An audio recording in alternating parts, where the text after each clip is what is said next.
谢商会谈人呢对我们教会协会这份的这个技职教育改革建议书的重点以及它的精神呢进行说明。那接下来呢我们要将这一份这个改革建议书呢递交给我们教育部代表我们劳副市长。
谢谢。那我们现在请劳副市长来致辞，请。主持人吕教授、赖校长、黄副校长、陈教授，各位教育先进，各位媒体朋友，大家早。早。其实我不止接过这个我会做2件事。第一个，我其实已经仔细拜读过了已经非常仔细拜读。那回去也会做这个适当的处理跟转达。首先呢，我要对我们几位成员对技职教育的关系呢，表示敬佩与感谢。怎么样感谢呢？因为我们技职司呢正在要争取技职经费之际各位的关心其实对我们是一个助力尤其赖校长一定特别的清楚那刚才的这5点我因为各位的指教我都很注意的把它记起来。那我做一个简单的说明黄副校长提到的第5点这个部分我可能没有办法说，因为这个国安层级、行政院层级的不过我们这个人才教育白皮书里面，这个高教师有提一个是促进人才发展与培育条例，其实我们也正在研拟了这一方面也表示对于这个整体人才培育的注重。那第一个刚才赖校长特别提到的，他有好几次提到说，不要把技职列在次等的选择，这个谨记在心我也一直觉得，因为这个是长久的一个观念，劳心跟劳力的观念这个劳力不如劳心。我赚再多的钱坐在烈日下，我还不如坐办公桌吹冷气，钱少一点没关系那其实这个部分呢，我们观念真的是要改。另外就是这个是所以常常把技职呢选在第2位。所以赖校长特别叮嘱我们一般的国中小学的老师都是师范体系毕业的，所以成绩好就选高中，比较差的就选技职，如此下来就形成技职变成次等教育的情形不过慢慢的这些情况呢，稍微会有改变。第一个就是说外在的环境因为现在高等教育的普及，各位可以发现前天的高中职的那个申请入学很多那个可以到明星高中学校的，他还是选那个高职前天的报纸另外就是说我们的科技大学技术学院也有招高中生，他申请入学。那当然了，一般大学也有招高职生的申请入学。那高中生申请到科技大学的逐年的增加，今年是最近5年每一年都增加。今年大概以前都是大概6、7千人，今年已经到8300多人，而且报到率到77%。那也可以看得出来，就是说事情如果不好找的话，与其这样子，还不如一技在身慢慢的我想这个观念会改变。另外，最近的商业周刊也有提出来，就是说，其实科技大学的学生的出路比一般大学的还好。我不晓得是最近的商业周刊里面有提出来，而且好像他还提到说，台科大的其实比台大的稍微高一点，当然续薪可能差2、3千块，一两千块而已。那排名在前段很多，那这个就是在于外在环境的影响之下，那么可是最重要的，赖校长提到的第2点就是经费的问题。实质上，那我们第一个就是要宣导，我们也发现东西好，有时候叫好不叫座，卖你不晓得我们技职体系有那么好的学校，比如说我们台北商业技术学院，我们屏东科技大学有兽医系耶，大家现在兽医系很夯哎，大家只知道台大、中兴大学、嘉义大学，不知道我们屏东科技大学的兽医系因为现在大家宠物都舍得花钱啊，所以屏东大学的兽医系，屏东科技大学的兽医系，其实有2/3的职业的兽医都是屏东科技大学，有些药学系，有些护理系，有些商业的有些冷冻空调的，这个一般家长不知道，所以我们在这个宣导方面呢，我们真的是要让，所以我们现在配合12年国教的实施，我们把技职体系分成11个区，然后深入到国中每一个国中去宣导。那刚才黄副校长指教的我们也特别记起来，到不只是国中了我们最近在研修一个技术及职业教育法，我们不只是国中，我们到国小，国小就要让他工作环境的认识，因为你这个就要有这种工作环境的认知。那国中的话呢，更是要了解。我们国中其实有一个叫做国中技艺班，这个就是职业试探了我们的统计，97年国中技艺教育班呢，大概有45000多个学生，那到100年呢，已经有57000多个学生，其实是慢慢成长的也可能在人浮于事的情况之下呢，家长跟学生呢，慢慢比较能够选择这个进可攻退可守的技职教育。我们想说，利用这个时机呢，好好的来宣导。那第2个就是赖校长指教的就是说实质上，你光是宣导我们东西好，可是还要经费的支持我们没有子弹。那这个部分呢，我们第一个就是说，因为我之前在高教时，我发现高教跟技职的经费，我从高教跟技职来比较，真的是有差别的那可是饼就这么大，尤其政府的预算呢，也不见得能够这个增加了那饼就那么大，我们不能从高教社挖1块过来我们怎么办？我们向外争取。所以我刚刚说要感谢各位的注意，就是说我们现在第一个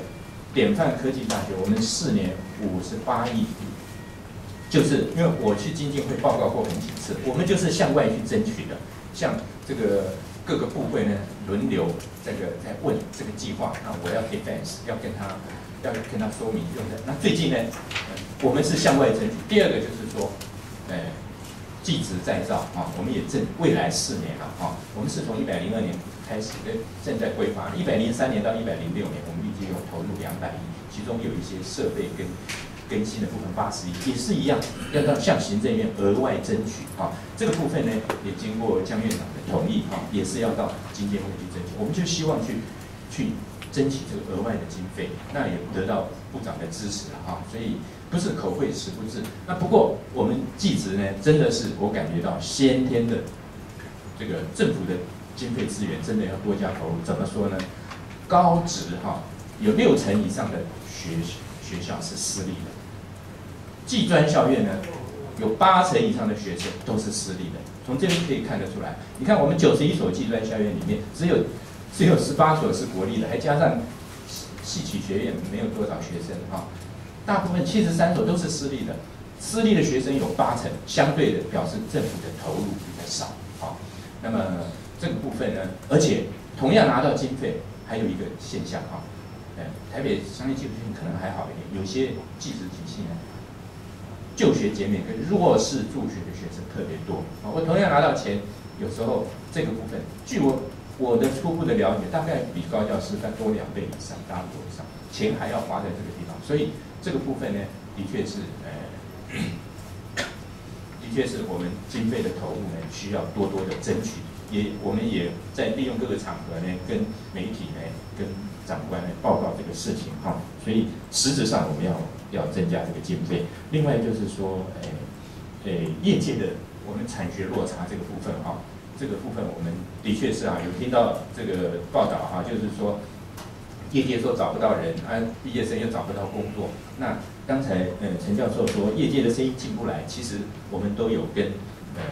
业界呢成立好多个这个交流平台啊，台北市电脑工会、台中的这个精密机械产业啊，我们大概已经10个建立了这个平台。部里面开会呢，我不晓得我们有很多，我常常跟